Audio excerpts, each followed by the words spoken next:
Training camp nearly here. 2024 San Francisco 49ers training camp preview, starting with the offensive line. What to expect from the O-line in 2024. Best camp battles and players to watch during camp. All that and more coming up on today's Locked On 49ers.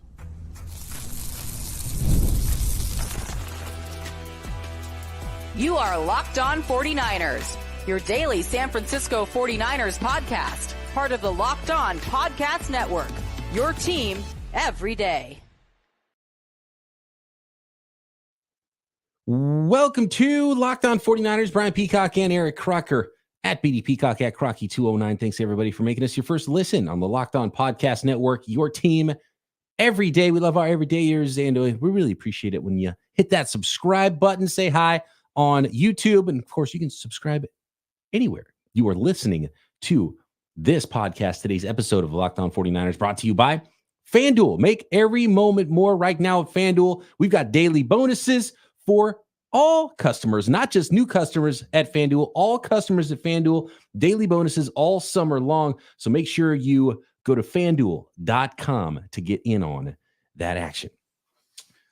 All right, Croc, we're talking offensive line today, getting in on the OL and what to expect from this team on the offensive line. And not a ton of changes. You got a third-round draft pick in on the mix, but I think there might be some opportunities here that not a lot of people are talking about with the offensive line. So I'm curious to hear what you think about the line, how it shapes up starting in 2024 in training camp when things get going next week. We're almost there, just a few short days away from training camp getting going. I'm pumped to actually have some reports and see some of these guys in action, especially the big uns up front, because as we know, Croc, it all starts up front. I feel like I'm like on an island with this. I'm definitely in the minority, but a lot of people, I feel like every time I look at something on the social media and I'm paying attention to what our fans are saying, they just think the offensive line was so terrible. It's like, oh, it's amazing that, everybody's able to, function with this terrible offensive line and you can only run left. And I get it. But man, I feel like around the league, for the most part, like offensive lines just aren't good.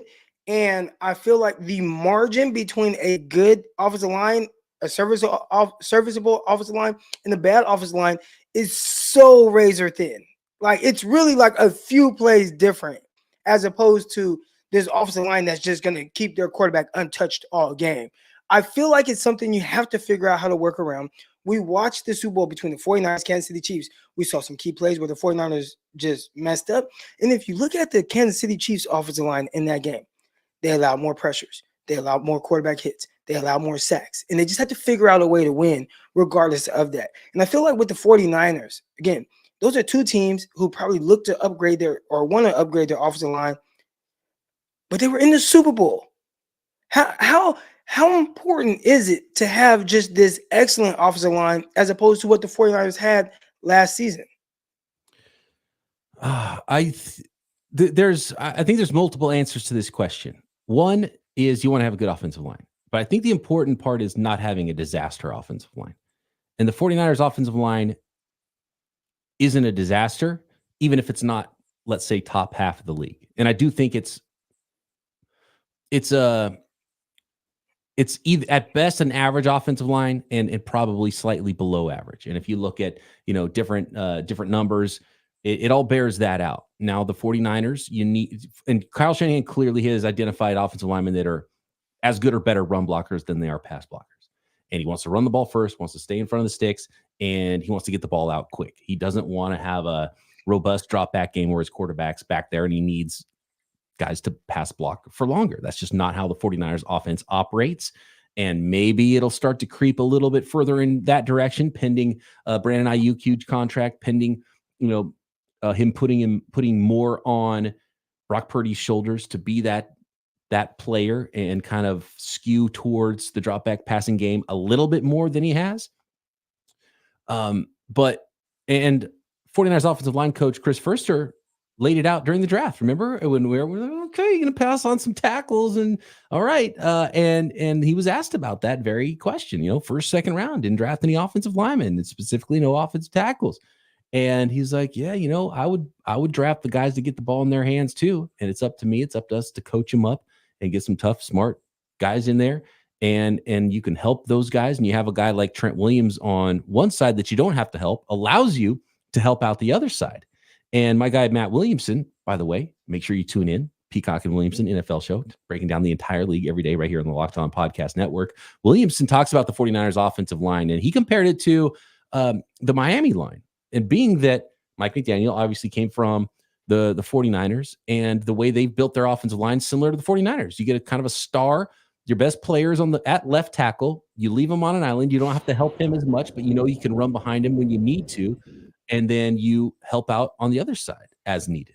And that's kind of how the 49ers are doing things right now. And they elected not to pay Laken Tomlinson, go with a rookie in there. I wonder if they might do that again next year, where we'll talk about Dominic Pooney, the 3rd round pick, if they're grooming him to take over for Aaron Banks potentially at left guards and not pay Aaron Banks in his walk year, going into the last year of his rookie contract.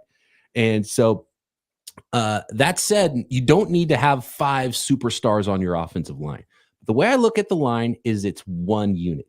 And having an awesome left tackle is great, but if your right tackle is absolute garbage, which I'm not calling Colton McKivitz garbage, I think he's he's above garbage level. If you're talking about like replacement level players, he's a little bit above that, but he's obviously not a superstar. You need one good cohesive unit. When I look at an offensive line, I don't look at 5 separate players. I look at the sum or whatever the saying is about the sum of the parts, right? I don't look at it as, okay, you've got a guy who rates 90 here and a guy who's 65 here and 70 here. And what's that total? It's all about how they play together. And I think that the 49ers, Kyle Shanahan, they do a great job, the way they coach up the run game, how these guys work together.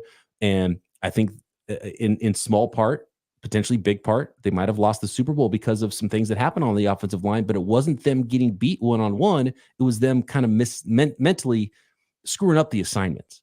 And a guy screwing up an assignment that was not supposed to be in. Like, that guy had been benched for John Feliciano. Feliciano obviously had to exit the game. Now you have someone in that wasn't a part of the initial game plan, blows an assignment, and obviously that results in the loss. I do see this comment right here.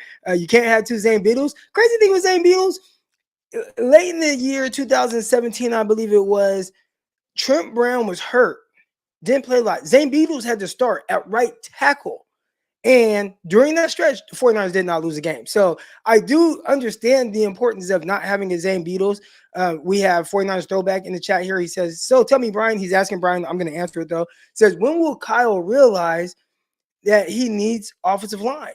And I would say, I think Kyle does realize that he would love to improve on it. That was a big conversation that you and I had during the draft process. Like, if you asked the 49ers, they would love to draft offensive line. They would love to be able to address it. The issue is where they were drafting at and the players that were going to be available then. The time that they did have an opportunity to draft offensive line at a time where I didn't even think, like, are they going to go offensive line? Like, absolutely not. I saw a guy by the name of Mike McGlinchey get mocked to the 49ers the day before the 2018 draft. Why would they draft a tackle? They have Trent Brown. They traded Trent Brown away. They drafted Mike McGlinchey. So obviously it is something that they would love to prioritize, but this is an odd situation for them. They haven't had 1st round picks. They traded away 2nd round picks for Christian McCaffrey. So they did not have much draft capital to really address this offensive line situation outside of maybe the situation in 2020 where they elected to go with Javon Kinlaw over Tristan Wirfs. But they've had a tough time being able to do what even the Los Angeles Chargers have done, right? Where you drafted Rashawn Slater. He ended up being like an all-pro tackle. And then a couple of years later, you have a top 5 pick. Oh, let's go get Joe Alt, the big offensive tackle. And he's supposed to be a stud, right? So now they have like their bookend tackles for a long time. People's philosophies are different. Look what the Cincinnati Bengals have done. I thought that they were crazy to go Jamar Chase over Penei Sewell. Yep. I think both of those teams felt like they won in that situation. I feel like they both felt like they drafted the right guy. But I bet the Bengals will tell you our offensive line is not great. And maybe they try to overcome that by having more explosive plays. And I think that's something we've seen from the 49ers as well. So if you have a great opportunity to draft offensive tackle, that's one thing. But I don't think it's something that you want to force. I don't think you want to force it, because that's when you end up maybe drafting somebody that isn't good at all for you. All right, let's get into some more of the specifics here on the 49ers offensive line. Which players are we looking forward to seeing most in 49ers camp and in the preseason, and the best camp battles, if there are any? Are there any starting spots up for grabs in training camp for the San Francisco 49ers? I know there's some roster spots up for grabs. We might have to go deeper in the camp battles on this one. About the offensive line, coming up on today's Locked On 49ers next. Today's episode of Locked On 49ers is brought to you by Gametime. Gametime is an authorized ticket marketplace of Major League Baseball. Of course, you can get NFL tickets there as well. It makes getting tickets faster and easier. In fact, prices on the Gametime app actually go down the closer it gets to first pitch or whatever the event is you're going to see. We're talking killer last-minute deals, all-in prices, views from your seat, and their lowest price guarantee. Gametime takes all the guesswork out of buying Major League Baseball tickets, buying concert tickets, buying comedy show tickets, theater events, whatever it is near you, you can find those tickets. And I know everyone's got their favorite games scheduled on the NFL calendar, yet those two at Gametime. Save up to 60% off buying last-minute tickets for sports, comedy, and theater events. Of course, concerts too, zone deals, all-in pricing, views from your seat. Just take the guesswork out of buying tickets with Gametime. Download the Gametime app, create an account, and use code LOCKEDONNFL for $20 off your first ticket purchase. Terms apply. Again, create an account and redeem code LOCKEDONNFL for $20 off. Download Gametime today. Last-minute tickets, lowest price, guaranteed.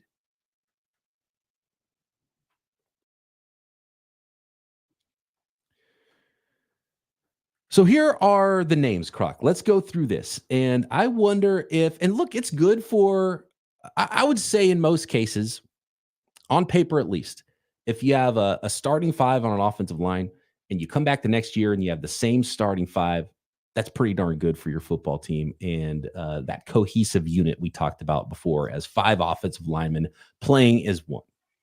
On an offensive line, that, and again, sometimes guys listen, I try to be kind of optimistic in certain things, but you produce the league leading rusher in the league, the only running back to run for over 1,200 yards, and he far surpassed that.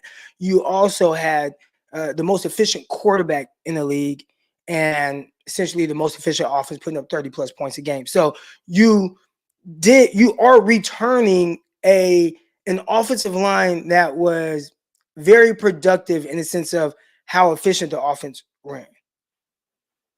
And that was an offensive line that, according to PFF, even with one of the highest graded offensive linemen in the entire league, and Trent Williams on one side, still 24th out of 32 teams on the offensive line was the entirety of the offensive line grade. And again, grading out a little bit better versus the run than versus the pass, which is obviously it's a Kyle Shanahan thing. And it's continued with the 49ers, even, the Mike McGlinchey pick that you mentioned. He was a better run blocker than a pass blocker. That was his scouting report in college, and that's what he was for the 49ers as well. So here's the starting five on paper, which is the exact same five the 49ers started the Super Bowl with. Trent Williams at left tackle, Aaron Banks at left guard, Jake Brendel at center, John Feliciano at right guard, and Colton McKivitz at right tackle. Then the next wave of five players, Jalen Moore, still hanging around with the 49ers, a fifth-round pick in 2021. Could he be usurped as the backup left tackle to Trent Williams? Spencer Burford, could he get a look at tackle instead of just backing up right guard or mixing in with Feliciano at right guard? Will he? Spencer Burford's an interesting one for me, Croc, and where he'll line up in training camp, a player to watch. You got Ben Barch, who was a late addition last year, back with the 49ers again. You got Dominic Pooney, the third round pick out of Kansas. You got Chris Hubbard on the offensive line, an unrestricted free agent addition for the 49ers. You have the sixth round draft pick in Jarrett Kingston out of USC. You got Drake Nugent, undrafted center. You got Nick Zakelj, who's still around, formerly before he got married and maybe still in training camp, quarterback Nick, or I almost called Brock Purdy Nick Mullins. Just I'm looking at the name Nick on the screen.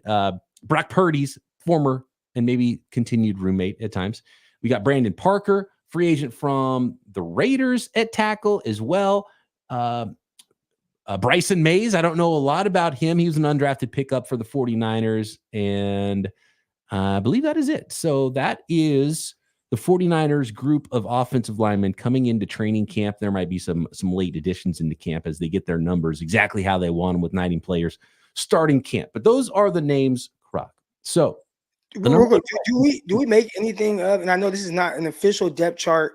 I don't know who put this together, the PR people, or whatever. They maybe just threw it together. But do you make anything of Dominic Puny being the backup left guard behind Aaron Banks, or do you think they just threw him at any guard spot? Because that was one of my first questions. Like, John Feliciano played better than Aaron Banks. So is Puny, like, everybody assumes that, oh, Dominic Puny, he's going to, be competing for that right guard spot. And it was like, is he potentially competing for the left guard spot? Like, if there is a competition there. Well, Dominic Puny, first of all, he's a player to watch for sure for me. And because he's the rookie, right? He's the rookie. He's the pick. They moved up in the third round to get him. He should be ready to play early, potentially. If he's that guy, could he play? I would think that he's someone who is battling with Spencer Burford at potentially both backup guard spots. But if I just look at, so Spencer Burford's already played a lot of right guard. That's kind of where he is. I would be surprised if all of a sudden they move him to left guard to back up Aaron Banks, and then Dominic Puny is on the right side. I would think they leave Spencer on the right side, and Dominic Puny is the backup to Aaron Banks at left guard. And like I mentioned earlier, they let Aaron Banks walk in free agency, and Dominic Puny is the starter at left guard next year. That's my guess at what the tentative plan is, and obviously plans can change. If he's playing right guard, I think there's a better chance that they're looking at Dominic Puny as a potential starter this year. And if there was a shakeup on the offensive line, Croc, could it be that John Feliciano ends up starting at center over Jake Brendel, and the rookie Dominic Puny starts at right guard? So that's why I'm kind of looking at Spencer Burford. Did they give him a look at potentially playing some tackle? And he was a college tackle. Could he be a backup in a lot of different spots? Do they leave Dominic Puny at left guard and that's it? Does he play a lot of right guard? And so I think those two guards, Spencer Burford and Dominic Puny, just by how they're lining up in camp, we could start to learn a lot about what the 49ers plans might be there. You talked about building that cohesiveness, within the offensive line, and do they want to start playing musical chairs with guys and move John Feliciano to center over Jake Brendel? And then, all right, Spencer Burford, you're going to go to tackle, and Dominic Puny, okay, you're going to go right guard. Like, I don't think, I would assume that's not ideally what they would like to do as they're sitting there right now preparing for training camp. If I had to guess, it's the Trey Lance, Jimmy Garoppolo situation where, hey, we drafted the guy. Obviously, we like him, right? And I'm pretty sure they, in theory, liked Trey Lance more than what they like with Puny in the sense of competing for a spot. But, hey, we drafted you, but you don't have to start. That was the whole thing with Trey Lance. You don't have to start unless you make us start you. And Trey Lance never made them start him, essentially, especially as a rookie, right? Didn't do anything to really overtake Jimmy Garoppolo for that spot. Maybe they do look at it like, all right, Puny, like, you do have an opportunity here. It's up to you. You can either sit and learn because you need that development, like Trey Lance did, or you end up coming in and just being better than we expected, and you take one of these guards spots, whether it's Aaron Banks, which I don't know. I think because he was a draft pick, second round draft pick, I just have a hard time thinking like his spot is up for grab over Feliciano, even though Feliciano graded out as a better guard last year. But somehow, some way, they say, all right, it's up to you, Feliciano, if you are competing for one of these starting guard spots. Do you see that? Because that's what happened essentially with Spencer Burford and Daniel Brunskill, where Brunskill was like, oh, Brunskill's going to start. Then it's like, what? As soon as training camp opened up, it was Spencer Burford that was starting at right guard. And then obviously down the line, throughout the year, they ended up kind of doing this weird, kind of like basketball substitution type thing. But do you think it's more of that thought process where there's no pressure on you being the starter, but if you just beat out one of these guys, then so be it? Yeah, and I hope there's an opportunity for Puny, if he plays well, to be a starter, because why do you draft a 24-year-old offensive lineman if over other maybe other prospects that had more physical ability, that were, say, 20 years old, right?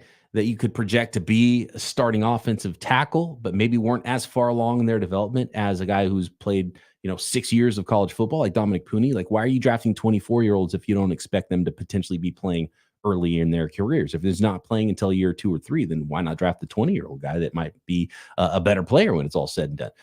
And so I hope if Pooney plays well, he has an opportunity to start at whatever spot.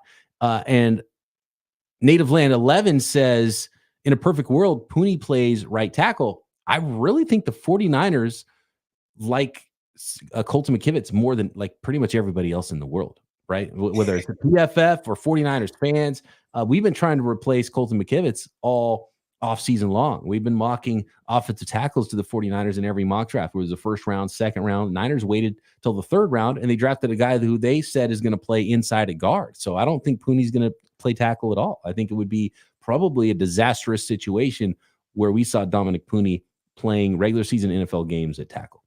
How many starts does Colton McKivitz have at tackle?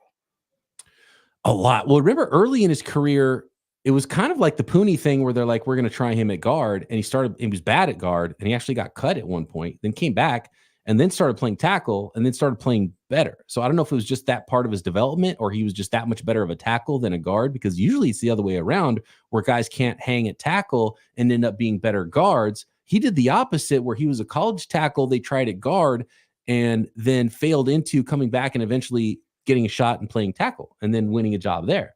So a really weird career for Colton McKivitz. And by the way, I went back during the draft process and looked at his, because I remember he was like sort of a bad athlete, but they gave him the gold helmet because they liked the way he competed and thought he was wired the right way.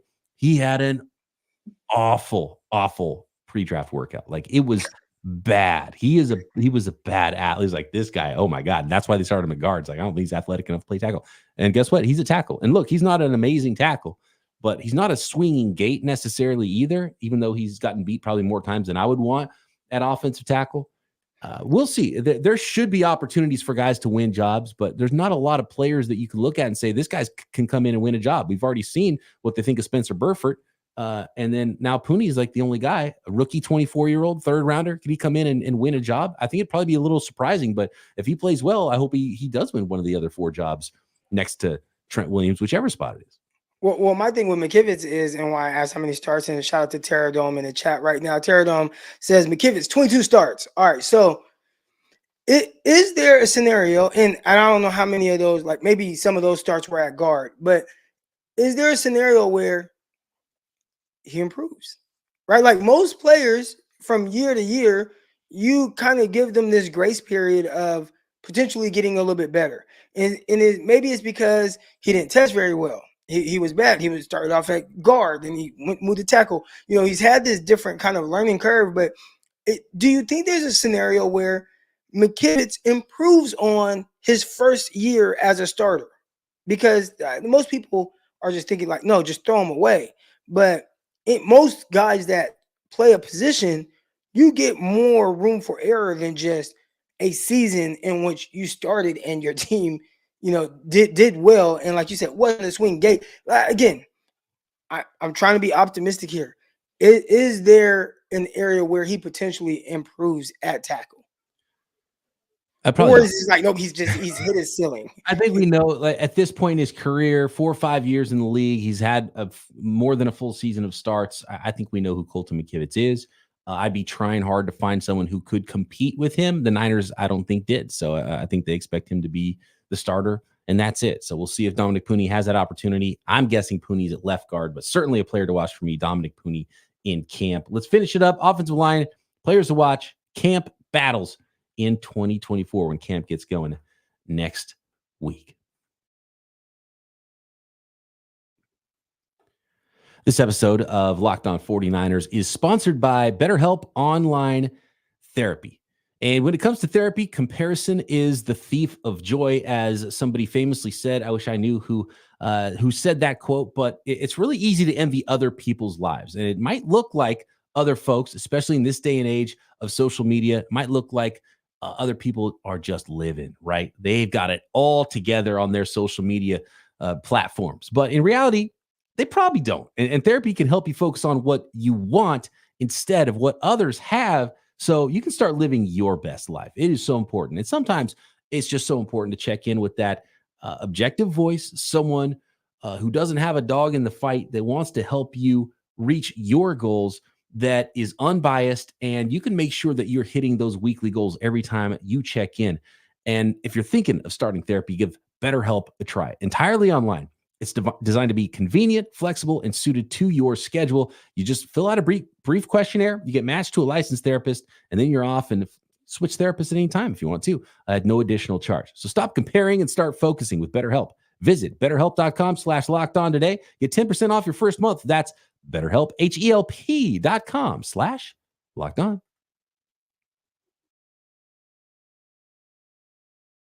All right, Croc. Looking at the San Francisco 49ers offensive lineman, whether it's a starter or a backup or an undrafted free agent trying to make the team, for me in the last couple of years, it was Jason Poe. I was so excited about Jason Poe, saw him moving around, catching passes out of the backfield as a 300-pound fullback. And I'm like, this is my guy. I want to see them get creative. I want him to win a job. I want to see him playing potentially some center as well, snapping the ball. He's got good hands. He can control the football with those mitts, and never really got a shot. Practice squad guy. Now he's on another roster. Disappointed in the 49ers. Jason Poe not giving him an opportunity. Come on, you gotta let the short kings play sometime. What do you think, Croc? Anybody out there on the 49ers you're really excited to see in camp? I mean, obviously, I think Dominic Puny, that's the kind of low-hanging fruit there. Mm-hmm. But I'm not too stoked with guys that they brought back or drafted or anything like that. Whatever, outside of the third-round pick. But Spencer Burford, he's had so many opportunities, and we've kind of thrown away McKivitz and wanting him just get out of there and really replace him. Spencer Burford has been very interesting. I would love to just see him at tackle. Like, can I just please see just what it looks like? Everyone else has an opportunity to go from guard to tackle to guard and all this. But Burford, a guy who was a starting left tackle at UTSA, and I understand early on he played some guard, but, shows he had the athleticism. You talked about McKivitz, who wasn't very good athletically. Burford was good athletically. So is there a scenario where maybe he's just not suited to be in the trenches and needs to be a little bit more on the edge and kind of use some of that athleticism out there? I just want to see what that looks like. So if there's anything I'm intrigued with, it really would be just the curiosity of what that may look like. I'm with you, man, because he was a college tackle. He's got long enough arms. He was athletic enough. And if Colton McKivitz can get completely cut from the team, and Spencer Burford was better at guard early in his career than Colton McKivitz was early in his career, and then McKivitz came back and ended up earning a starting job at tackle. Let's see it, man. If he lost the starting guard job, let him compete at tackle.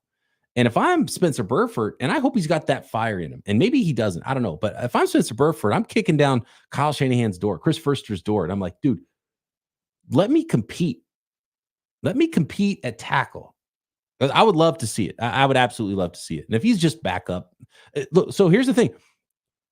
I don't think I would be shocked if Spencer Burford was getting second team reps at right tackle or something like that. Although they did bring in, or who knows, maybe left tackle, but they did bring in a couple of veteran offensive tackles, which tells me that they wanted bodies to tackle because they have all these other guys at guard.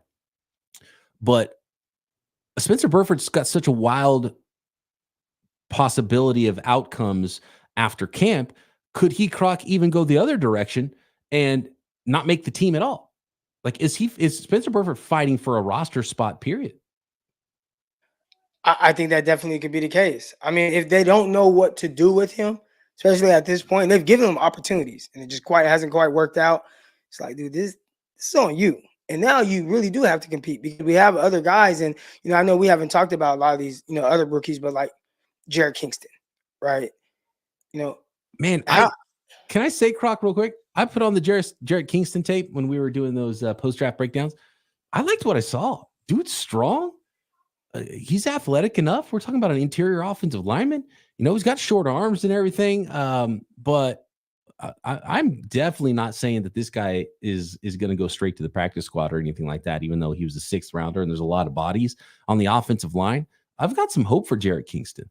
And if you're the 49ers, you might sit there and say, man, okay, well, we could have Jarrett Kingston for the next 4 years, and he's just as good as, I don't know, whichever other backup offensive lineman you're looking at, and potentially it's Spencer Burford, and saying, well, Spencer Burford's about to be a free agent anyway, so let's go with the guy and start the clock over because he's going to be a backup no matter what, and go with Jarrett Kingston. I could absolutely see that. So I'm a little bit excited. I think he's one of my players to watch, Jarrett Kingston. And I know in the chat, someone mentioned Larry Kruger's favorite guy, who is the former Michigan center, Drake Nugent.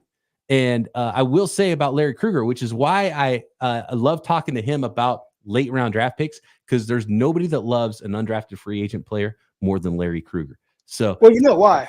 Why is that? Well, wasn't he a scout in the CFL? Right. Yeah. So he was a scout in CFL. I think he worked for the Arizona Cardinals for a little bit as well. And so he's on the road, and those are the guys you're trying to find. Is that because everyone knows the first round guys? You're trying to find the hidden gems, the late round guys, the guys that might make the CFL roster because they can't make an NFL roster. Exactly. The CFL was, they were blowing my phone up. Like, come on, Croc, like, come out here, come to the CFL. They are looking for the Eric Crockers. Like, no NFL teams were blowing up my phone. Like, all right, we got to get Eric Crocker in here. But, I was kind of the guy that they were looking for because, like, well, he can't make it at the NFL level, but he can definitely play at this level. So he has the eyes for those kind of guys and looks for certain traits that may be good characteristics that do translate to the NFL. But I think he enjoys finding those guys. And I like that about him. Whenever I've been on, man, he's able to rattle off these names of guys. I'm like, how do you know this about every single one of these guys? I love it, dude. I love how passionate he is about scouting, especially the late round guys. So yeah, if you want to be pumped up about a late round pick, an undrafted guy, Larry Kruger's your guy. But at the same time, I think Drake Nugent's a good prospect, someone that could stick around, that played for Jim Harbaugh at center. And the fact that he didn't sign post-draft with the fighting Harbaughs over there in Los Angeles now, the Chargers, makes me wonder if Jim Harbaugh realized he's not an NFL player, an NFL athlete. I don't know. But, you can be an under-athletic, try-hard guy and make it in this league, especially on the interior, if you're smart. And so, look, give me all the smart, tough guys you can. Chris Foerster has talked about it, and I totally agree with him there. I would rather have better options at potentially offensive tackle long-term than the 49ers have post Trent Williams, but we'll see. There's future drafts for that. But yeah, Drake Nugent, I think, is an interesting one as well. So if we're talking about rookies, I'm excited to see all of them, because maybe all of a sudden you get a glimpse and you realize, oh man, here's a guy who can stick, because the 49ers current starting right tackle was once cut. The 49ers current starting center was a journeyman that didn't get a start until he was nearly 30 years old in the NFL, and now has recently got a contract with the 49ers and is starting his second full season with the 49ers as a starter. And so, yeah, it can absolutely happen for these guys. I looked at some combine testing numbers, and Spencer Burford, actually, he did not test very well.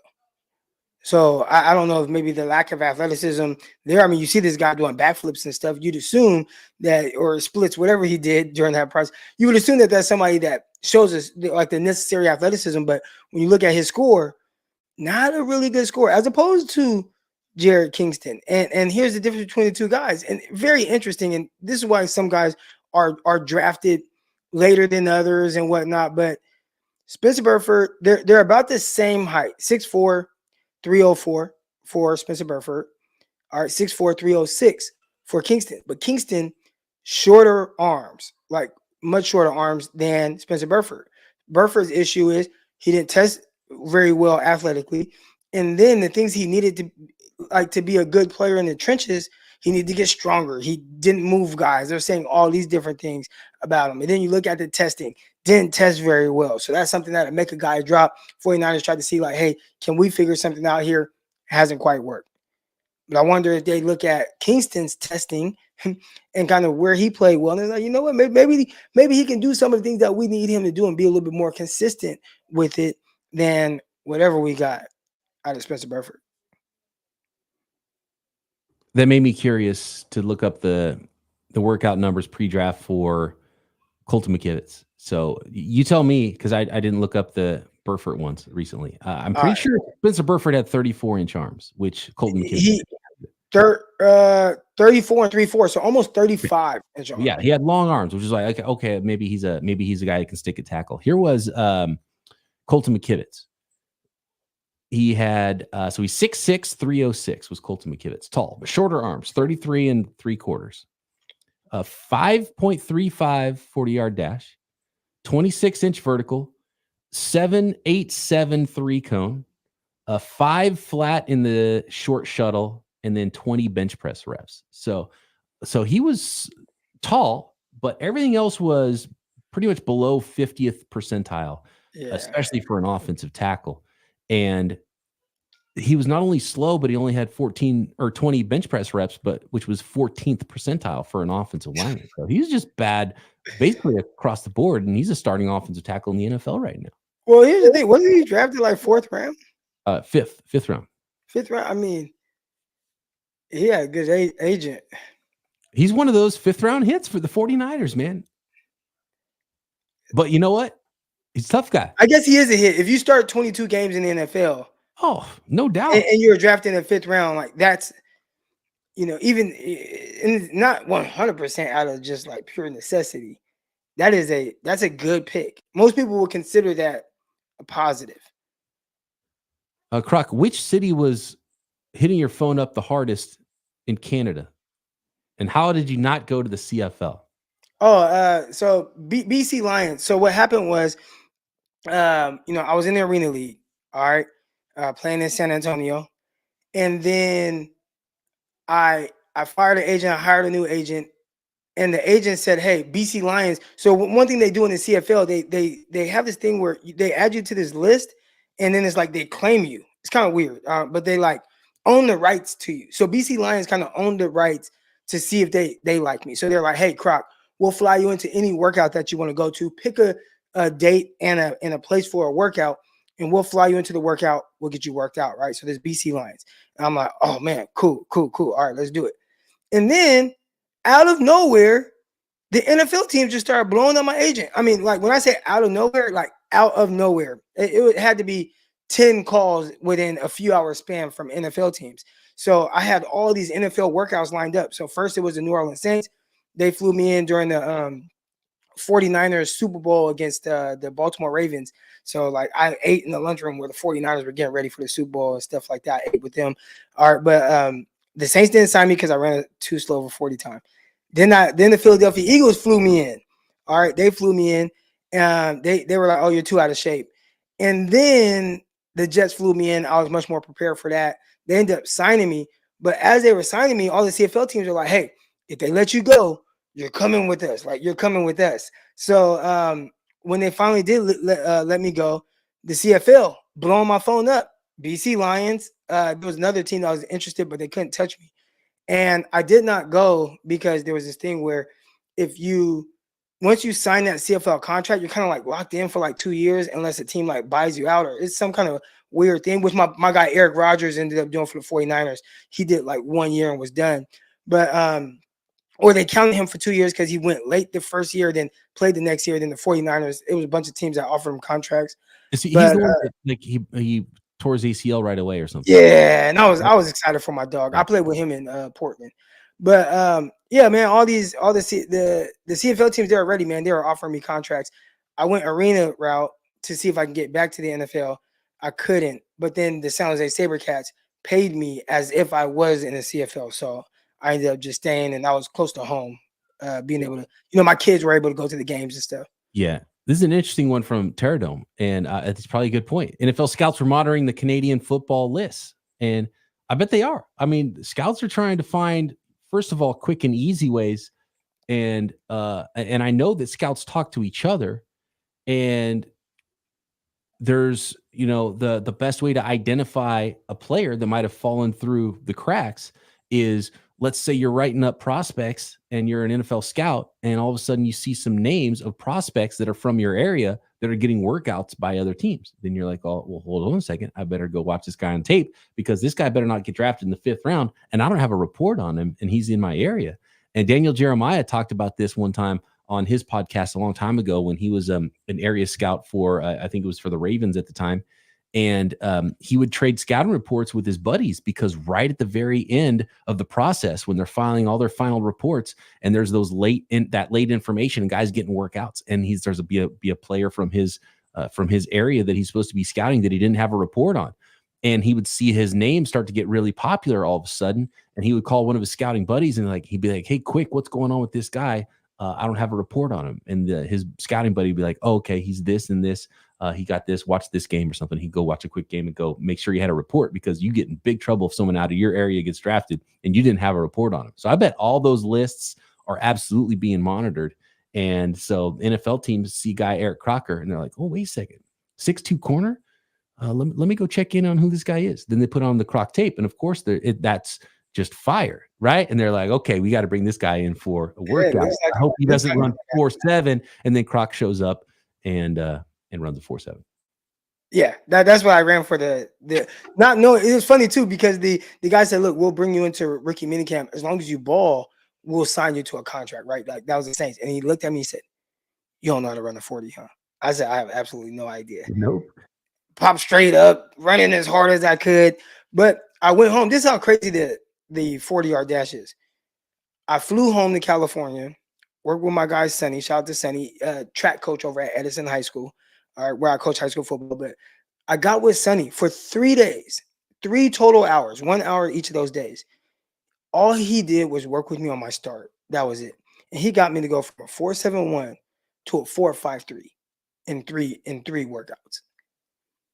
Like just learning how to just explode out my steps. Like, okay, hey, this first step, you need to get out this far, put your hand here, throw that arm real big. I was never like just this naturally, like, I'm gonna wake up and run a 4.3 type guy. Had you ever even started like with your hands on the ground before? I mean, just messing around with buddies, but yeah, not really. I had no idea. I popped straight up. My first step was basically in the same spot. It was just terrible, especially for someone who's not naturally just hella fast. Thanks, everybody. I remember Rex Ryan. I'm getting ready for my workout, and Rex Ryan says, "Hey, what's the deal with this kid?" And they're like, "Oh, coming over from the Arena League. They think he's like Richard Sherman." Like, that's what they said. And I can hear this whole conversation going on. You had the hair too, right? I had just cut my hair. Cut my hair. They thought I was gonna have hair. Like, when I got in, they're thinking, "Oh," and they're like, "Oh, Eric Crocker, like, where's your dreads?" Yeah, where's your dreads? Like, "Sorry, man, you got to go home. We thought we were getting a guy with the dreads." Yeah. You don't look as scary now. Oh man! All right, we're going way over. Thanks, everybody, for making us your first listen here on the Locked On Podcast Network, your team every day. We appreciate our everydayers so much. We love you. And make sure while you're here, you hit that subscribe button on YouTube or wherever you are listening to this podcast. It's a training camp preview time, getting a closer look, getting ready for camp, and this new version, the 2024 version of the San Francisco 49ers, all this week, right here, Locked On 49ers. Subscribe to this video.